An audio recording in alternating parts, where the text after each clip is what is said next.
Kitch Ban, you can order a man off your deck, Captain, but you can't always order history to leave with him. The voice was calm, almost swallowed by the endless rush of wind sweeping across the flight deck of the USS Theodore Mason as the Pacific shimmered beneath a cloudless afternoon sky. Captain Nathan Brooks turned sharply, irritation already etched across his face before he even found the speaker. Flight operations were scheduled to begin in less than 20 minutes. Yellow shirt directors moved with practiced precision.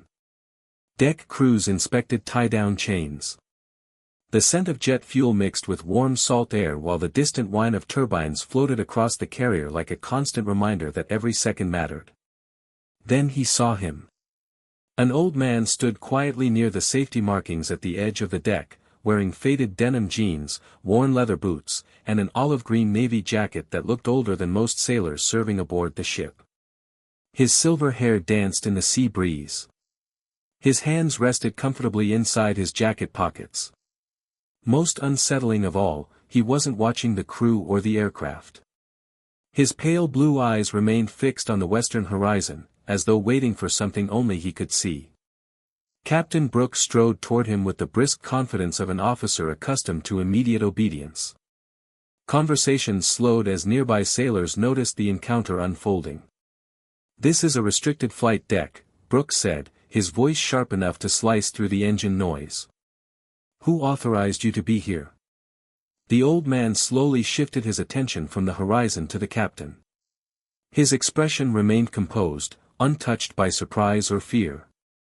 "I was invited," he answered quietly. Brooks glanced around. No escort. No visitor badge. No clipboard. No one stepped forward to claim responsibility. His patience evaporated. "Not by me."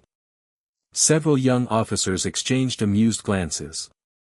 One petty officer quietly muttered, "Wrong place, Grandpa," earning a few restrained chuckles before returning to his checklist. The old man simply nodded once, as though the words carried no weight at all. That calm unsettled Brooks far more than an argument would have.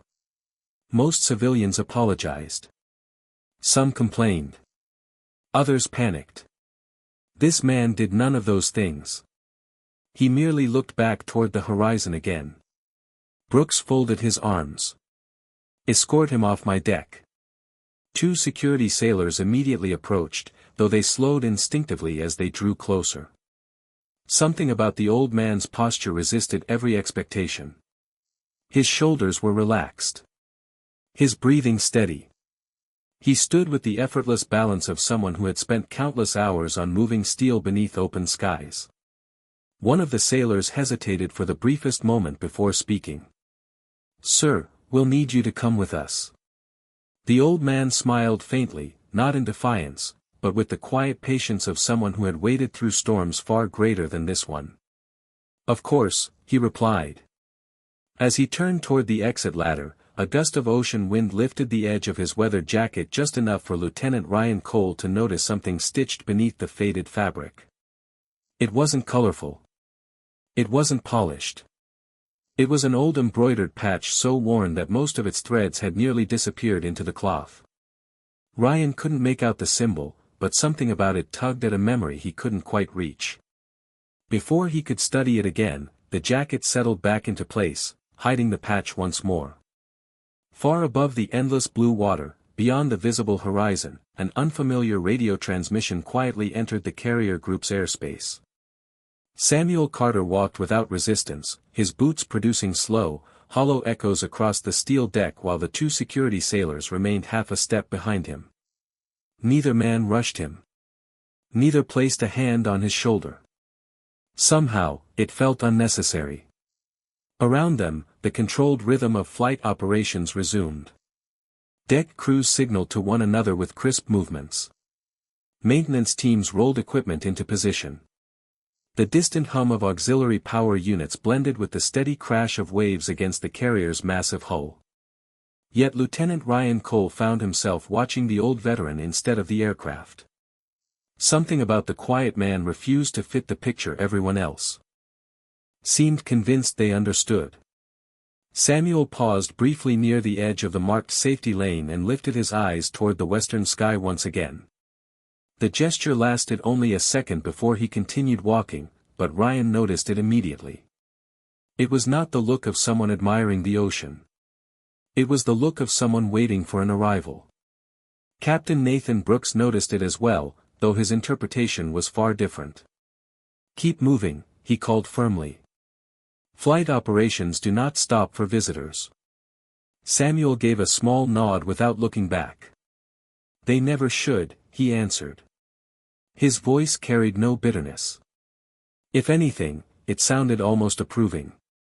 Brooks frowned. The response somehow irritated him more than an argument ever could have. The old man acted as though none of this was personal, as though the captain's authority existed inside a much larger world that neither needed to be challenged nor acknowledged. Nearby, a young aviation machinist whispered, "He acts like he has been here before." Another sailor chuckled softly. "Probably toured a museum once." The laughter faded almost as quickly as it appeared. Ryan's attention returned to the weathered jacket. That faded patch hidden beneath its fold continued to trouble him. It was not recognizable, yet it carried the unmistakable appearance of something earned rather than purchased. Years of sunlight had nearly erased its colors.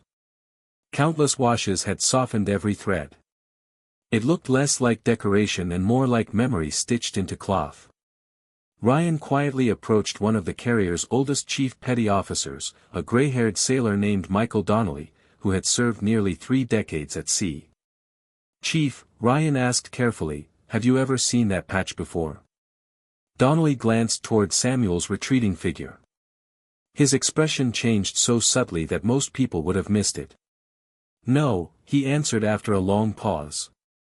"But I have seen men wear patches like that." Ryan waited. The chief continued watching the old veteran. The ones nobody recognizes are usually the ones nobody talks about. Before Ryan could ask another question, a sharp electronic tone interrupted every conversation on the flight deck.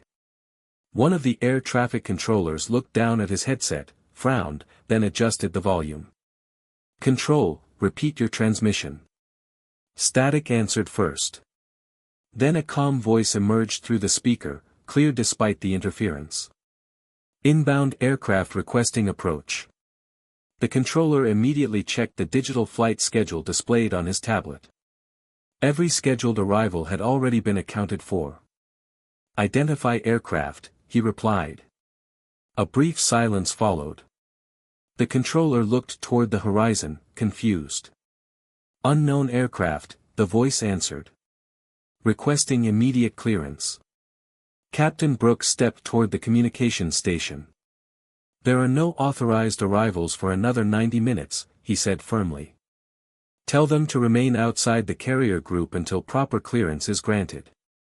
The controller relayed the order without hesitation. Several long seconds passed.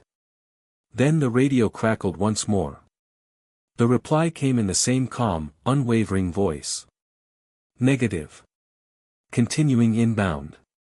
The reply settled over the flight deck with a weight far greater than its few words deserved. No raised voice. No urgency. Just calm certainty. The air traffic controller stared at his headset for a moment before looking toward Captain Nathan Brooks. Around them, the familiar rhythm of launch preparations slowed almost imperceptibly. A yellow-shirt director lowered one signaling wand. A maintenance crew chief glanced away from an inspection panel. Even the wind seemed louder than before as it swept across the endless gray steel stretching toward the bow. Brooks reached for the radio himself. "Unidentified aircraft, this is Captain Nathan Brooks of the USS Theodore Mason. You have been denied clearance. Turn away immediately and identify yourself." Several seconds passed before the answer returned through a layer of soft static. "Unable to comply." Brooks' jaw tightened. "Unable is not an acceptable response." Again the same steady voice answered. "Our destination remains unchanged." Lieutenant Ryan Cole watched the captain's expression harden while, several yards away, Samuel Carter continued descending the access ladder. With unhurried steps. The old veteran never once looked toward the radio conversation behind him. Instead, his eyes briefly lifted toward the western horizon, where sunlight shimmered across the ocean like molten glass. Ryan noticed something else. Samuel was counting quietly beneath his breath. His lips barely moved. 1, 2, 3, then silence. It was not nervousness. It sounded more like someone measuring time against memory. Ryan looked toward the radar display mounted inside the nearby flight control station. A young operations specialist leaned closer to the screen. "Captain," he called, uncertainty creeping into his voice, "we have a contact now." Brooks stepped inside. A single return had appeared well beyond visual range, moving steadily toward the carrier group. No identification code accompanied it. No scheduled mission matched its course. "Run the database again," Brooks ordered. Fingers flew across keyboards. The answer remained the same. Nothing. Outside, Chief Petty Officer Michael Donnelly continued watching Samuel with quiet attention. The old chief had spent nearly 30 years serving aboard ships, and experience had taught him that unusual days rarely announced themselves with noise. They usually began with silence. He walked slowly toward Samuel, who had stopped beside the final section of safety railing overlooking the sea. "Beautiful afternoon," Donnelly said. Samuel smiled faintly without taking his eyes off the horizon. "The weather is exactly right." Donnelly studied him for a moment. "For what?" Samuel answered almost absent-mindedly. "For an approach over open water." The chief felt an unexpected chill despite the warm afternoon sun. Before he could ask another question, a lookout standing high above the island structure suddenly raised a pair of binoculars. His voice carried across the deck. "Aircraft in sight." Dozens of heads turned almost at once. At first, nobody saw anything except sunlight dancing across distant waves. Then a tiny dark shape emerged against the bright western sky. It remained little more than a silhouette, moving with steady confidence toward the carrier. Flight deck conversations faded one by one until only the sound of wind and distant engines remained. Captain Brooks stepped back outside, narrowed his eyes, and stared toward the approaching aircraft. "Signal them again," he ordered. "Tell them they are entering restricted airspace." The controller transmitted the warning immediately. The response came before he could lower the microphone. "Message received." Another pause followed. Then the same calm voice spoke one final sentence. "We have our orders." The distant silhouette grew larger with every passing second until the unmistakable outline of a Sikorsky SH-60 Seahawk separated itself from the shimmering horizon. Sunlight flashed across its cockpit windows as its rotor blades carved smooth circles through the afternoon sky. It was flying low, steady, and directly toward the carrier with the quiet confidence of a crew that had no intention of changing course. Every pair of binoculars on the island structure locked onto it. Every radar operator confirmed the same impossible track.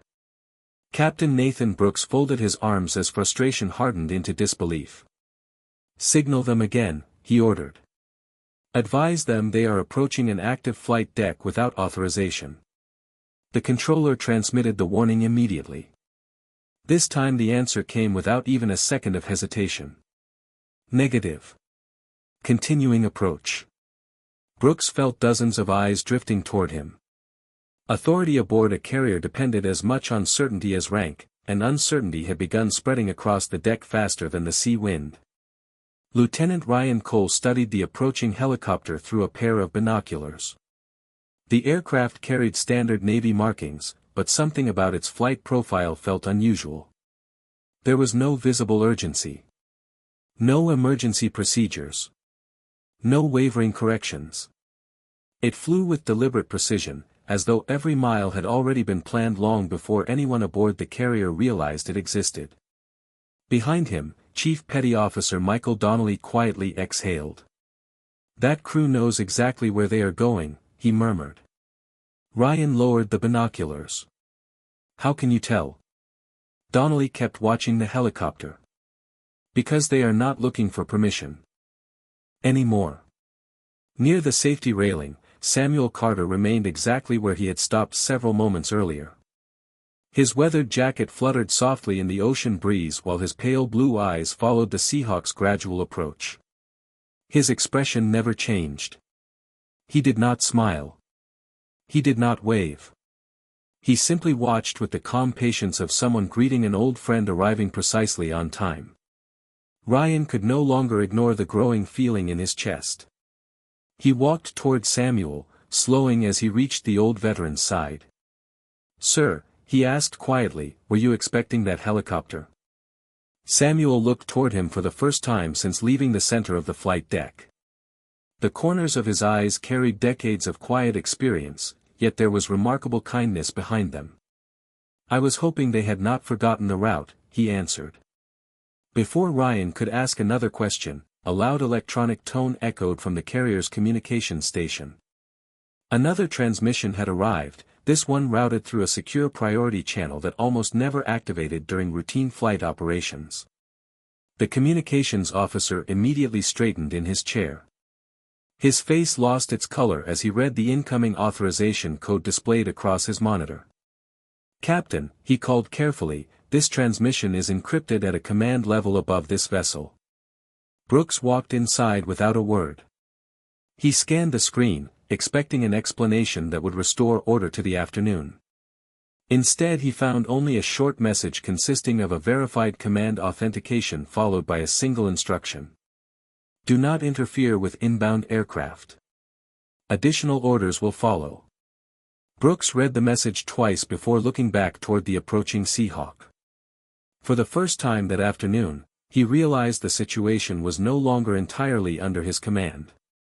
Outside, the helicopter continued closing the remaining distance over the calm Pacific, its steady rotor beat growing louder with every passing moment while the entire flight deck waited in complete silence.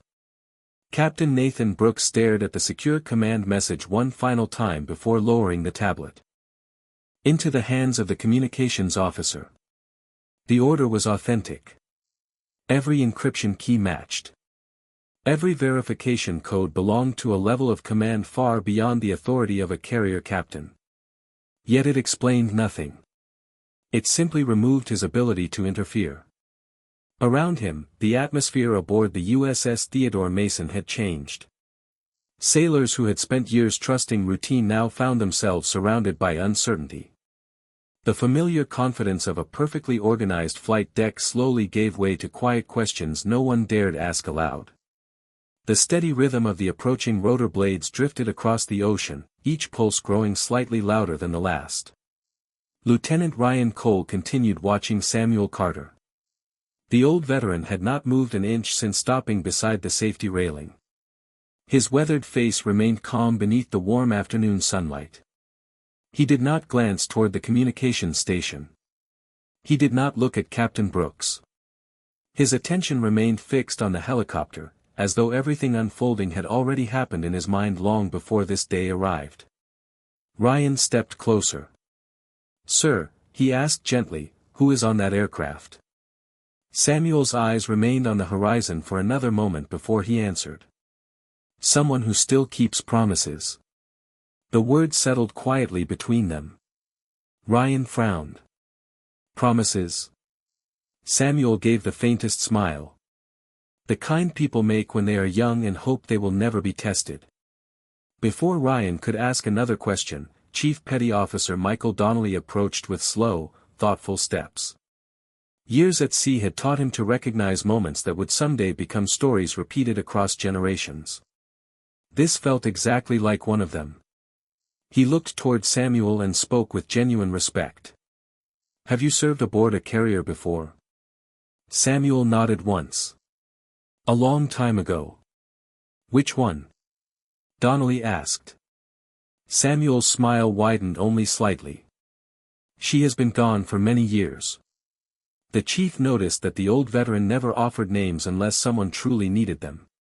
It reminded him of sailors from another era, men who carried extraordinary experiences with remarkable humility. High above the deck, the lookout called down another update. Inbound aircraft passing 5 nautical miles. Every conversation stopped. Flight crews instinctively stepped clear of the landing area even though no landing clearance had been issued. Yellow shirts exchanged uncertain glances. Green shirts secured loose equipment. No one had ordered them to prepare the deck, yet years of training quietly overcame confusion. The helicopter continued its steady descent over open water. Inside the island, the air traffic controller removed one headset and replaced it with another connected directly to the secure command circuit. His eyes widened almost immediately. "Captain," he called, his voice noticeably quieter than before, "the inbound aircraft has priority status." Brooks turned sharply. "Priority granted by whom?" The controller swallowed before answering. "United States Naval Aviation Command." Silence spread across the room. Brooks slowly looked through the bridge windows toward the old veteran standing alone near the railing. Then he looked back at the approaching Seahawk. For the first time all afternoon, a possibility entered his mind that he had stubbornly refused to consider. Perhaps the quiet old man had never wandered onto his flight deck by mistake. Perhaps everyone else had simply failed to understand who had actually been expected. The deep rhythmic pulse of the helicopter's rotor blades rolled across the Pacific like distant thunder, growing stronger until every conversation aboard the USS Theodore Mason disappeared beneath its steady beat. Sailors instinctively turned their faces toward the western sky as the Seahawk crossed into clear visual range. There was nothing hurried about its approach. Every movement was smooth, deliberate, almost ceremonial. Lieutenant Ryan Cole raised his binoculars once more. The aircraft carried ordinary Navy markings, but something immediately caught his attention. There was no escort. No additional aircraft. No emergency signal. It flew completely alone, as though it needed nothing except the authority it already possessed. Captain Nathan Brooks remained motionless outside the island structure, his eyes shifting between. The secure command message still displayed on the tablet and the helicopter now approaching the carrier's landing pattern. Every instinct developed during 24 years in uniform urged him to reassert control, yet every official order arriving through secure channels instructed him to do exactly the opposite. He lowered the tablet slowly. "Prepare the landing area," he said quietly. Nobody questioned the command. Yellow shirt directors immediately stepped into position. Green shirt maintenance crews cleared the final pieces of equipment from the designated landing spot. Fire crews rolled into standby positions with silent efficiency. The flight deck transformed itself in seconds, not because anyone understood what was happening, but because decades of discipline left no room for hesitation. Samuel Carter watched every movement with calm appreciation. His weathered eyes followed the sailors as they prepared the deck, and for the first time that afternoon, a faint warmth appeared in his expression. It was not satisfaction. It looked more like quiet pride. Chief Petty Officer Michael Donnelly noticed it immediately. "You have seen this before," he said softly. Samuel answered without looking away from the approaching helicopter. "Many times." Donnelly studied the old veteran's face. "As a passenger?" Samuel smiled almost imperceptibly. "Sometimes." Ryan glanced toward him. "And the other times?" Samuel remained silent for several seconds while sunlight reflected across the ocean behind the inbound aircraft. Finally, he answered in little more than a whisper. "Usually I was waiting for someone who was coming home." The word settled heavily over both sailors. Neither man asked another question. They sensed there were stories behind that sentence that could never be fully explained. Above them, the Seahawk gently reduced altitude, aligning perfectly with the carrier's landing area. Its rotor wash reached the flight deck moments before the aircraft itself, sending loose strands of rope fluttering and causing brightly colored safety vests to ripple in the ocean breeze. The sound became powerful enough to vibrate through the steel beneath every sailor's boots. Captain Brooks stepped toward the landing zone and watched the helicopter descend with flawless precision. Something unexpected happened next. Instead of contacting the flight deck controller for final landing instructions, the pilot maintained complete radio silence. Every maneuver remained perfectly controlled, yet not a single request for clearance came through the headset. Brooks looked sharply toward the communications station. "Do we have contact?" The controller adjusted his headset twice before answering. "No, sir. They are receiving our transmissions." "Then why are they not responding?" The controller looked down at his display, then slowly back toward the captain. "Because, sir, according to Naval Aviation Command, they are already operating under direct authorization." The realization settled over the flight deck, one sailor at a time. The helicopter had never been asking permission to land. It had only been informing them that it was coming. The Seahawk hovered briefly above the landing circle, its powerful rotor wash sweeping across the flight deck with steady force, sending loose canvas covers fluttering and tugging at every sailor's uniform. No one spoke. Hundreds of hours of training had taught them exactly how to respond to an approaching aircraft, yet today every movement carried an unfamiliar hesitation. Lieutenant Ryan Cole stood frozen near the edge of the landing area, unable to pull his eyes away from Samuel Carter. The old veteran had not flinched once. While younger sailors instinctively leaned into the wind, Samuel remained perfectly balanced, as though the roar of helicopter blades belonged to a chapter of life he had never truly left behind. The Seahawk settled lower until its landing gear kissed the steel deck with remarkable precision. The rotors continued turning at full speed, filling the air with a deep mechanical rhythm that echoed across the carrier. Flight deck crews waited for the expected signal authorizing them to approach the aircraft. None came. Instead, every member of the helicopter crew remained exactly where they were. No cabin door opened. No crew chief stepped outside. The helicopter simply sat there, engines running, as if waiting for someone else to make the first move. Captain Nathan Brooks frowned. Every procedure he had ever learned told him this was wrong. He started toward the aircraft before the communications officer hurried from the island structure carrying another secure tablet. "Captain," he called over the engine noise, "new orders from Naval Aviation Command." Brooks accepted the tablet with visible impatience. The message was remarkably brief. "Maintain present positions. Await arriving delegation." Brooks read the final two words twice. "Arriving delegation." He slowly lowered the screen and looked toward the helicopter once more. This was no routine transport flight. Someone important was inside. Very important. Nearby, Chief Petty Officer Michael Donnelly quietly removed his cap for a moment to smooth back his gray hair before placing it on again. Ryan noticed the gesture. "Chief," he asked softly, "why did you do that?" Donnelly kept his eyes fixed on the helicopter. "Sometimes respect arrives before introductions." Ryan felt those words settle heavily in his mind. He looked back toward Samuel, who now stood with both hands resting lightly on the weathered safety railing. The old veteran's expression carried neither excitement nor surprise.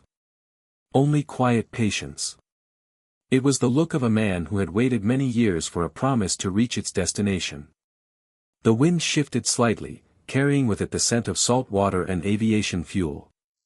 Samuel closed his eyes for only a heartbeat.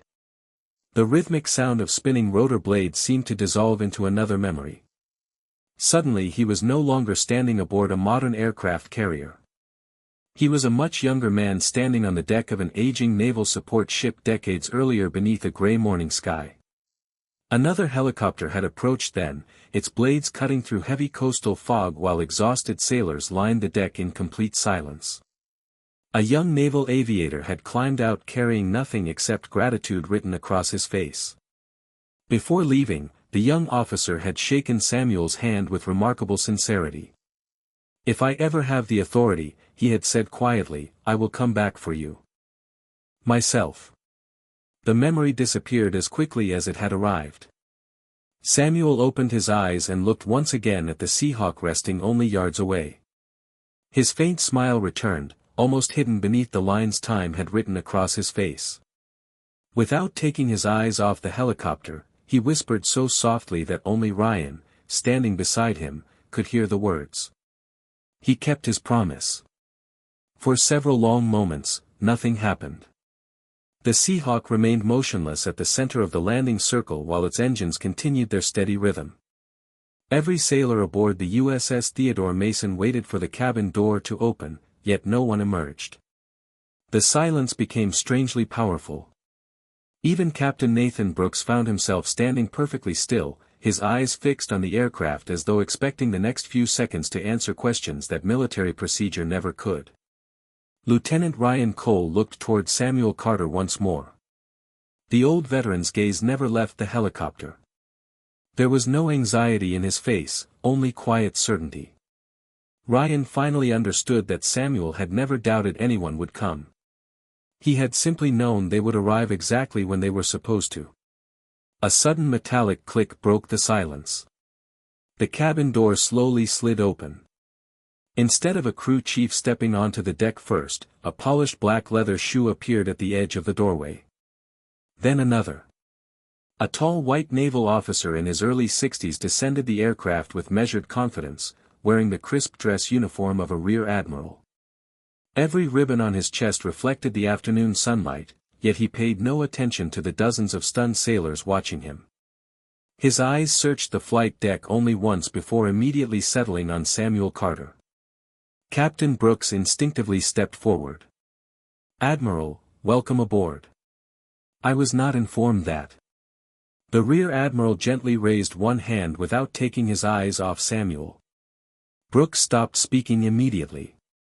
It was not a gesture of disrespect. It was simply the unmistakable motion of someone whose attention belonged elsewhere.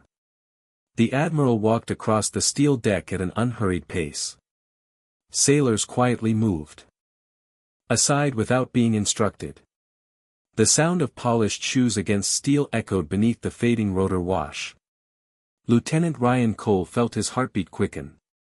Chief Petty Officer Michael Donnelly quietly straightened his posture. Every instinct developed through decades of service told him he was witnessing something far beyond ordinary military protocol. Samuel remained exactly where he was, one hand resting lightly on the safety railing while the sea breeze lifted the edge of his weathered jacket. As the admiral stopped a few feet away, neither man spoke. They simply looked at one another for several silent seconds. Years seemed to disappear between them. The admiral's expression softened with unmistakable warmth. "It has been far too long, Chief Carter," he said quietly. Samuel smiled with genuine affection. "You finally made captain of your own helicopter." The admiral let out a brief laugh that carried equal measures of pride and humility. "Only because you taught me how to bring one home." Ryan looked from one man to the other in complete disbelief. "Chief. Not commander. Not pilot. Chief."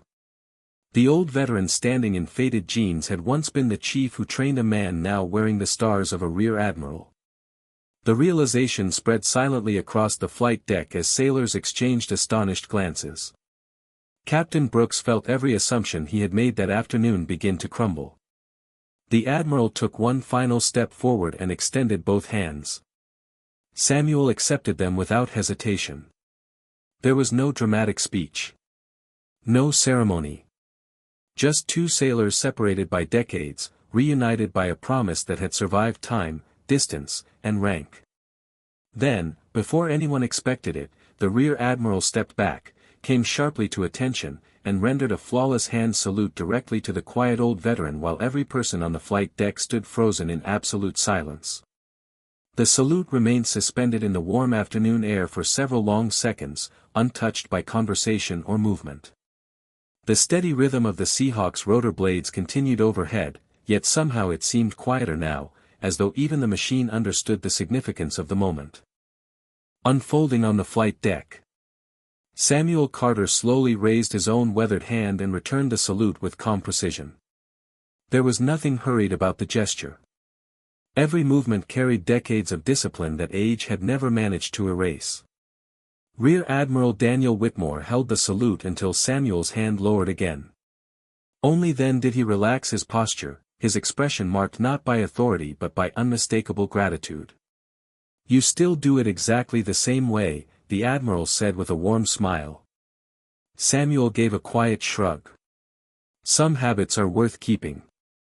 A soft ripple of nervous laughter passed through a few younger sailors before fading into silence once more. Nobody wanted to interrupt whatever history stood between the two men. Captain Nathan Brooks remained rooted where he stood. His mind replayed every moment since Samuel had first stepped onto the deck. The sharp order to remove him. The impatient assumptions. The confidence with which he believed he understood the situation. Every memory now carried an uncomfortable weight. Lieutenant Ryan Cole quietly stepped closer to Chief Petty Officer Michael Donnelly. "Chief Carter," he whispered. Donnelly nodded slowly without taking his eyes off the two veterans. "There are chiefs," he answered softly, "and then there are the chiefs people spend the rest of their careers trying to live up to." Ryan watched Samuel with entirely different eyes now. The faded jacket no longer looked old. It looked earned. The worn boots no longer appeared ordinary. They looked as though they had walked through decades of service without ever asking for recognition. The weathered patch beneath the edge of his jacket no longer seemed forgotten. It looked like a symbol carried by someone who had never needed strangers to understand its meaning. Rear Admiral Whitmore reached into the inside pocket of his dress uniform and removed a small navy blue presentation box. It was simple, with no decoration beyond a silver anchor embossed on the lid. He held it carefully in both hands before offering it to Samuel. "This belongs to you," he said. Samuel looked at the box but made no effort to take it. "I thought it had been lost." Whitmore smiled. "It was never lost. It was being protected until I could return it myself." Samuel finally accepted the box with gentle hands. He opened the lid slowly. Inside rested an aged set of polished aviator wings, their silver surface softened by time but carefully preserved. Ryan noticed Samuel's eyes linger on them for several silent moments. The old veteran did not speak. He simply traced one finger lightly across the wings before closing the box once more. "You kept them all these years," he said quietly. Whitmore nodded. "You gave them to me the day I earned mine. You told me to keep them until I learned that rank could never replace character." He paused before continuing. "I think I finally understand what you meant." Around them, the flight deck remained perfectly still. Nobody checked a watch. Nobody reached for a radio. Hundreds of sailors simply watched two generations of naval service connected by quiet respect instead of ceremony. Captain Brooks slowly removed his own cover and held it respectfully at his side. No regulation required the gesture. It simply felt like the only appropriate thing to do as he realized the greatest lesson taught on his flight deck that day had not come from command, but from humility. Captain Nathan Brooks remained motionless with his cover resting against his chest long after everyone else had settled into respectful silence. He had commanded destroyers, led multinational exercises, and managed crises at sea that demanded immediate decisions, yet nothing in his career had prepared him for the quiet lesson unfolding before him. Rank had taught him authority. This old chief had just reminded him that authority and honor were never the same thing. Rear Admiral Daniel Whitmore turned toward the assembled sailors, his voice calm but carrying effortlessly across the flight deck. "Every one of you is wondering why a helicopter crossed half the Pacific for one retired chief." A few faces shifted almost imperceptibly. Nobody answered. Nobody needed to. Whitmore looked back at Samuel Carter before continuing. 42 years ago, I was a young naval aviator with more confidence than experience. I believed flying was about skill. Chief Carter taught me that flying was about responsibility. He never raised his voice. He never embarrassed anyone. He simply expected every sailor around him to become better than they believed possible. Samuel lowered his eyes with quiet humility. The Admiral smiled. He also had one rule. He looked across the deck at the younger sailors. No aircraft leaves until every crew member is ready to come home. Lieutenant Ryan Cole felt those words settle deeply inside him. He suddenly understood why Samuel had watched the western horizon all afternoon. It had never been about waiting for recognition. It had been about waiting for someone who had remembered the lesson. Whitmore continued. The day I earned my wings, Chief Carter handed me his own pair and said something I have repeated to every pilot I have trained since then. Aircraft can be replaced. Careers can recover. Character is built only once. The Admiral paused for a brief moment. I promised him that if I was ever given the authority, I would personally return those wings when I believed I had finally earned the right to give them back. A warm breeze crossed the deck, carrying the scent of salt water and aviation fuel between the rows of silent sailors. Even the crew members working near the parked fighters stood completely still. Nobody reached for a tool. Nobody glanced at a watch. Time itself seemed willing to wait. Captain Brooks slowly stepped forward until he stood several feet from Samuel. His voice, usually sharp and commanding, carried an unfamiliar humility. Chief Carter. Samuel turned toward him with the same calm expression he had worn since arriving aboard the carrier. Brooks held his cover respectfully in both hands. I owe you an apology. Samuel looked at him for several quiet seconds before answering. Captain, you were protecting your ship. Brooks shook his head gently. I was protecting my authority. The distinction hung in the air with unmistakable honesty. Samuel smiled kindly. That is a lesson most officers eventually learn. Brooks allowed himself a faint smile. I wish I had learned it before today. Samuel rested one weathered hand lightly on the captain's shoulder. Then today arrived at exactly the right time. Around them, the younger sailors watched every word. None of them realized it yet, but years from now they would remember this conversation far more clearly than any inspection, exercise, or commendation they received during their careers. Some lessons were taught through orders. The ones that lasted were taught through example. The last traces of sunlight stretched across the Pacific, painting the steel deck in long bands of gold that shimmered beneath every pair of boots.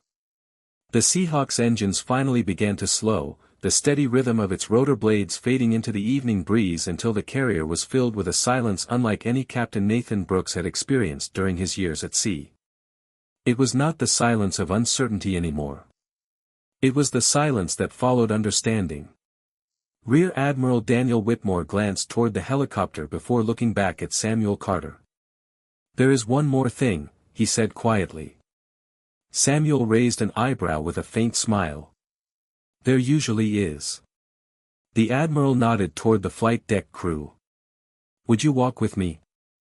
Samuel answered with a simple nod. Together they began crossing the broad expanse of gray steel, neither man rushing, neither speaking for several moments. Sailors instinctively stepped aside, creating a clear path without receiving a single command. Lieutenant Ryan Cole noticed something remarkable. Nobody moved because of the Admiral's stars. They moved because of the respect surrounding the quiet old chief walking beside him. Chief Petty Officer Michael Donnelly watched the younger sailors carefully. He could almost see the lesson settling into their faces. The colorful jerseys, the modern helmets, the advanced aircraft parked only yards away suddenly seemed less important than the two men walking calmly through the center of the deck. Technology changed. Leadership did not. As they reached the edge of the landing area, Rear Admiral Whitmore stopped beside one of the parked aircraft and turned toward the assembled crew. Most of you know this carrier by its whole number, he began. Very few know that every tradition aboard a ship begins with one sailor deciding that excellence matters more than convenience. He looked toward Samuel. Chief Carter was one of those sailors. Several younger aviation mechanics exchanged quiet glances. Whitmore continued. The inspection procedures still taught to every naval helicopter crew in this fleet began as handwritten notes in Chief Carter's maintenance logbook. His checklists became squadron policy. Squadron policy became fleet policy. Many of the habits you practice every single day began with this man standing right here. A ripple of astonishment spread through the crowd. Ryan looked back toward Samuel, trying to imagine the quiet veteran writing procedures that thousands of sailors still followed decades later. Samuel lowered his eyes modestly. "A lot of people improved those notes," he said. Whitmore smiled warmly. "That is exactly what you always said." Captain Brooks slowly walked forward until he stood beside Lieutenant Ryan Cole. Neither officer interrupted the moment. Brooks simply watched as generations of sailors looked upon Samuel with completely different eyes than they had only an hour earlier. No uniform had changed. No medals had suddenly appeared. Only the truth had arrived. A young aviation mechanic cautiously raised one hand. "Chief Carter, sir." Samuel turned toward him. "Yes." The sailor hesitated before speaking. "Do we still use your checklist correctly?"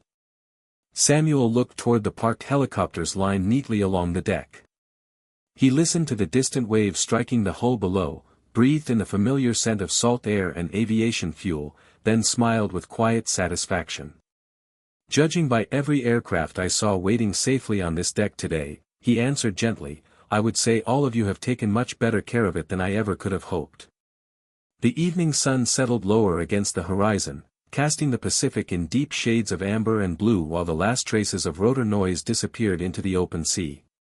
A cool breeze drifted across the flight deck, carrying with it the familiar scent of salt, steel, and aviation fuel that had welcomed generations of sailors home. Samuel Carter stood quietly near the bow, his weathered hands resting lightly on the railing as he looked across the endless water. Rear Admiral Daniel Whitmore joined him without speaking. For a long moment, neither man felt the need to fill the silence. Some friendships were measured not by words, but by everything that no longer needed to be explained.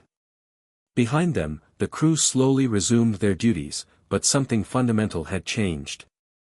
The hurried pace remained, yet the atmosphere felt different. Conversations became quieter. Greetings carried more sincerity. Younger sailors who had never noticed the older maintenance chiefs before now offered respectful nods as they passed. Lieutenant Ryan Cole watched it all unfold with quiet amazement. He had witnessed hundreds of inspections, dozens of ceremonies, and countless official speeches throughout his career, but none had reshaped an entire crew the way one humble retired chief had done simply by standing exactly as he always had. Chief Petty Officer Michael Donnelly stepped beside Ryan and folded his weathered arms across his chest. "Do you see it?" he asked. Ryan nodded slowly. "Everyone is working differently." Donnelly smiled. "No. They are seeing differently." Ryan looked again across the deck. He realized the chief was right. Nothing physical had changed. The aircraft remained the same. The uniforms remained the same. The mission remained the same. Only perspective had changed, and suddenly every experienced sailor aboard the carrier seemed to carry a story worth listening to. Captain Nathan Brooks walked toward Samuel one final time. His expression no longer carried embarrassment. Instead, it reflected quiet determination. "Chief Carter," he said respectfully, "with your permission, I would like every new officer assigned to this carrier to hear today's story." Samuel chuckled softly. "It is not much of a story." Brooks smiled. "It is exactly the kind they need." Samuel looked toward the rows of helicopters resting peacefully under the fading light. "Then do not tell them about me." Brooks looked puzzled. Samuel continued gently. "Tell them about the crew. Tell them why every sailor deserves to be seen before being judged. Tell them that experience rarely announces itself with loud voices." The captain lowered his head thoughtfully. "I will remember that."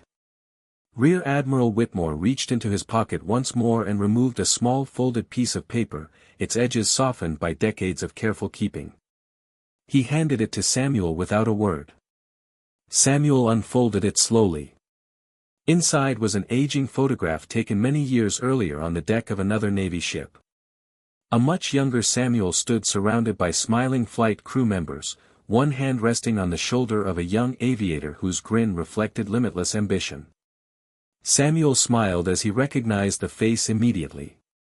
"You kept this too," he whispered. Whitmore nodded. "It reminded me where I started every time someone saluted my rank instead of remembering my teachers." Samuel carefully folded the photograph and slipped it into the inside pocket of his old jacket beside the returned aviator wings. The setting sun reflected across the ocean one final time, and for everyone standing on that flight deck, it became impossible to tell which carried greater weight, the stars on an admiral's shoulders or the quiet legacy carried by an old chief who had never asked anyone to remember his name. Darkness slowly settled across the Pacific as the final ribbon of sunlight disappeared beyond the horizon, leaving the flight deck illuminated by rows of quiet amber light stretching into the evening. The carrier continued its steady course through calm water, the sound of gentle waves against the hull replacing the thunder of helicopter rotors. Samuel Carter stood for one last moment beside the railing, breathing in the familiar scent of salt air that had never truly left his memory. Time had changed the ships, the aircraft, and the uniforms, but the ocean still sounded exactly as it had the first day he stepped aboard a Navy vessel as a young sailor. Rear Admiral Daniel Whitmore walked beside him toward the waiting Seahawk. Neither man hurried. There was no schedule demanding urgency anymore. Some departures deserved patience. As they reached the aircraft, Whitmore stopped and extended his hand once again. Samuel accepted it with a firm but gentle grip. "Thank you for coming," the Admiral said quietly. Samuel smiled. "You made it easy to say yes." Whitmore laughed softly. "You always said the hardest part of leadership was convincing good people they still mattered." Samuel looked back across the flight deck where sailors had returned to their responsibilities beneath the evening lights. "They always mattered," he answered. "Sometimes they only need someone to remind them." Nearby, Captain Nathan Brooks stood with Lieutenant Ryan Cole and Chief Petty Officer Michael Donnelly as they watched the two old friends. Brooks finally spoke. "Tomorrow morning I want every officer assigned to this ship in the ready room before sunrise." Ryan looked toward him. "For a briefing, sir." Brooks shook his head gently. "For a conversation." He glanced toward Samuel. "Some lessons should never wait for another day." Donnelly smiled without saying a word. He knew the carrier itself would sail away unchanged, yet everyone aboard would remember this voyage differently. The helicopter crew quietly prepared for departure while maintaining the same respectful silence that had surrounded Samuel from the moment they landed. One young crew chief approached the old veteran carrying a neatly folded navy ball cap embroidered with the carrier's name. "Chief Carter," he said with quiet respect, "the crew would be honored if you accepted this." Samuel accepted the cap with both hands, studying it for a moment before placing it carefully beneath his arm. "Please thank every one of them for me," he replied. "And tell them to keep bringing people home." The young sailor nodded with unmistakable pride. Samuel climbed aboard the Seahawk without ceremony. Before the cabin door closed, he looked back across the illuminated flight deck one final time. His eyes found Captain Brooks first, then Ryan Cole, then Michael Donnelly, and finally the rows of sailors continuing their work beneath the evening sky. He offered nothing more than a quiet nod. Somehow it carried more meaning than any speech ever could. Moments later the helicopter lifted gently into the night, climbing above the carrier before turning west across the endless Pacific.